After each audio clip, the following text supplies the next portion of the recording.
David here at Figboot on Pens, back again with a special ink review. I've often said that a pen or an ink is just a pen or an ink, but a pen or ink with a story, that turns it into something else. Something more substantive and with more meaning and emotional investment. The ink that I have for you today has a story. It is a tragic story, but in the end, it's one that has helped bring the community a bit closer together. One of the fountain pen places I like to hang out online is the R Fountain Pen subreddit. I'll put a link to it in the notes below. While no online group is perfect, I find the folks there to be supportive and helpful and generally positive. There's not too many trolls. There was a member of this group by the name of Randy who went by the username of Quite a Rough Customer. He was an active member of the subreddit and a while back shared with us his ongoing battle against leukemia. He would provide updates every so often, how he was in and out of the hospital, kind of one step forward, two steps back. He had a bone marrow transplant that gave he and his wife hope, but unfortunately the transplant failed. While the transplant extended the time he was able to spend with his wife by a valuable 6 months, he unfortunately succumbed to the disease about 2 months ago. The community discussed possible ways to memorialize Randy, and a gentleman by the name of Kiwi, who is the man behind the brand Kiwi inks, suggested that his company create an ink and that all profits would be donated to leukemia and lymphoma research. Kiwi discussed this with the subreddit mods as well as Randy's wife to get everyone's blessing, which they gladly provided. The color chosen for the ink was one of Randy's favorite colors, as well as one which has meaning in the fight against leukemia. So that seems appropriate. The ink has been available for about a month and to date has raised over $5,000.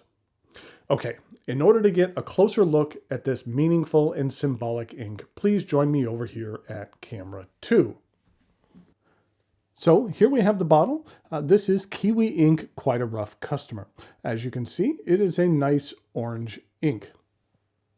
This is what the color looks like. I'd describe it as kind of more of a muted orange as opposed to something that is super vibrant. This is what it looks like in regard to Papier Plume's House of the Rising Sun, which is more of an orange red. Here it is with Ferris Wheel Press Pumpkin Patch. It's somewhat close to Noodler's Apache Sunset, has a little bit more red in the Noodlers. And then in regard to a couple of brighter oranges, this is the Mont Blanc Lucky Orange and the Ackerman Orange Bovin. And then another somewhat muted orange, but it's a little bit more muted, is the Pilot Iroshizuku Yuyaki. So this is what it looks like on some 52-gram Tomoe River paper. You can see here, this is with a smear, and then this is with a Q-tip application, and I do quite a bit of ink on these. It did have a little bit of bleed through, but then again, like I said, I do quite amount of ink on these. And you can see here with the smear on the heavier applications, there is a little bit of shading, even on the shading on some edges here, but not a ton. So here we have the Kiwi ink, Quite a Rough Customer. In regard to the header as well as the passes, I use this 3.8 millimeter Pilot Parallel, which is nice for things like that. The paper I'm using is Rhodia 80-gram paper. The ghosting and bleed, I'd say, is slight. There was a little bit on some of the text, as well as a little bit here on the application over here, but then there was a higher amount of ink that was used over here. The shade is relatively low, as well as the sheen being low as well. In regard to pens, first up for a fine nib, I have this Pilot Vanishing Point. I actually received this as a gift, and you can see here that it even had some nice engraving on it, so that was a nice gift. But here we have the Pilot Vanishing Point.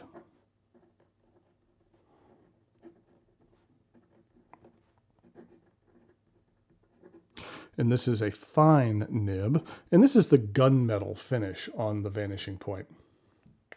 Next up, I have a pen that was very special to me. This is the Carolina Pen Company Padre Sunset. This was a pen that Jonathan Brooks and I created together. And when I say created together, he did 99% of the work and I did 1% of the work. But it was a custom resin that we created and then turned into this pen. If you'd care to see so, I do have, or see how we put this together and created this resin. I do have a video where I went down to his studio and got to see the man in action. It was something that's pretty interesting to watch if you haven't seen it already. So we have the Carolina Pen Company.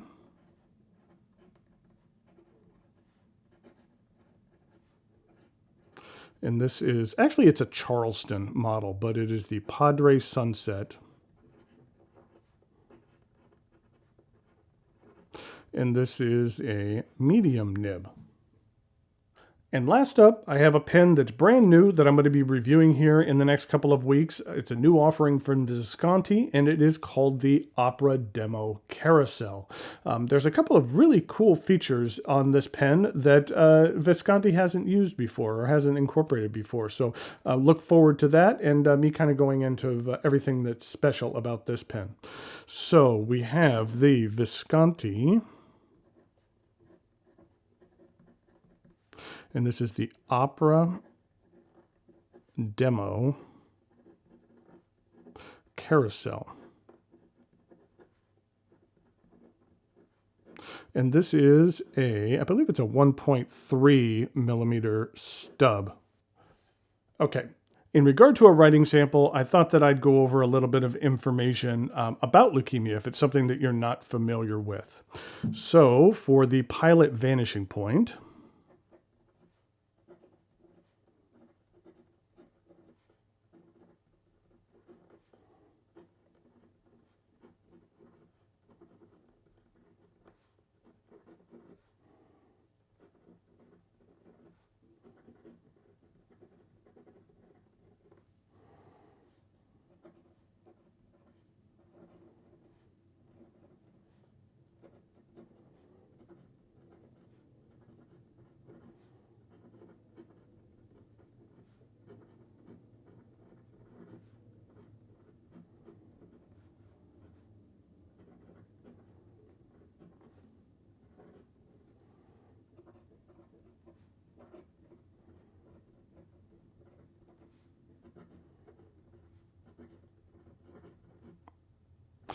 I said, in people with leukemia, the bone marrow produces abnormal white blood cells which do not function properly.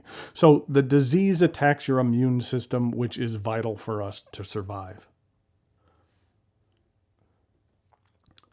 In regard to the Padre Sunset,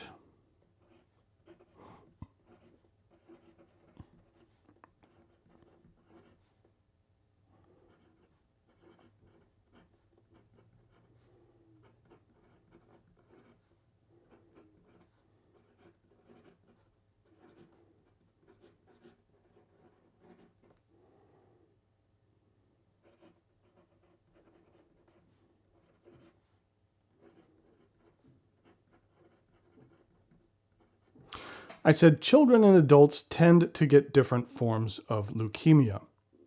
There are a few different forms of the disease, and experts still really don't understand why leukemia takes different forms in different age groups. Then finally, in regard to the Visconti,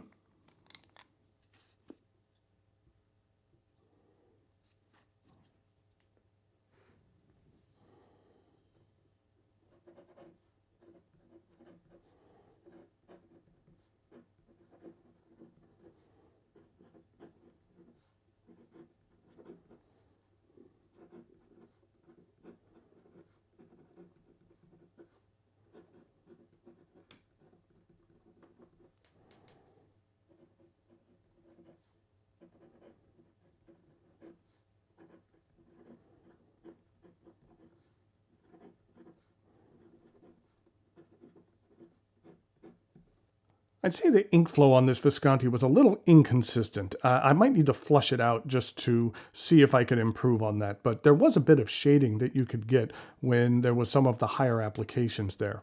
But what I said was that most children who get leukemia survive, and many adults do as well. Survival rates in the US have quadrupled in the past 50 years. That's why continued research is necessary to improve the chances of survival in all who are affected by the disease. I'd say that the flow on this ink is medium. In regard to drying time, it was decent. On both the fine and the medium, the fine, it was done between 10 and 15 seconds, and the medium between 15 and 30. In regard to a waterproof test, let's go ahead and just get some water on here. And while that's sitting for a second, let's take a look at the chromatography. You can see here that it has some hues of some pinks and some lighter oranges and darker oranges, and even some pink in there as it grows up the strip. And in the end, this is what the chromatography looks like with the oranges, and then even at the end, you can see a little bit of pink. Let's go ahead and wipe this off. This doesn't profess to be a waterproof ink. Looks like some of the reds are a little bit more waterproof than some of the orange aspects, but I wouldn't necessarily categorize this as a waterproof ink. In conclusion, I said here that the wife of quite a rough customer has said that while she misses her husband terribly, the thought of his memory being carried all over the world is really cool. So there we have Kiwi Ink's Quite a Rough Customer. Like I said before, this is an ink that is available to purchase on the Kiwi Ink Rebs website. I'll go ahead and put a link to it in the notes below. It sells for $13.99, and 100% of the profits go to Leukemia and Lymphoma Society. And 100% of the profits go to, and 100% of the profits are donated to the Leukemia, and 100% of the profits are donated to the Leukemia and Lymphoma Society. And to date, there's been a little bit over $5,000 that have been raised. So I think it's an ink that is worth checking out with a worthwhile message behind it. Until next time, thanks for watching, and I'll talk to you later.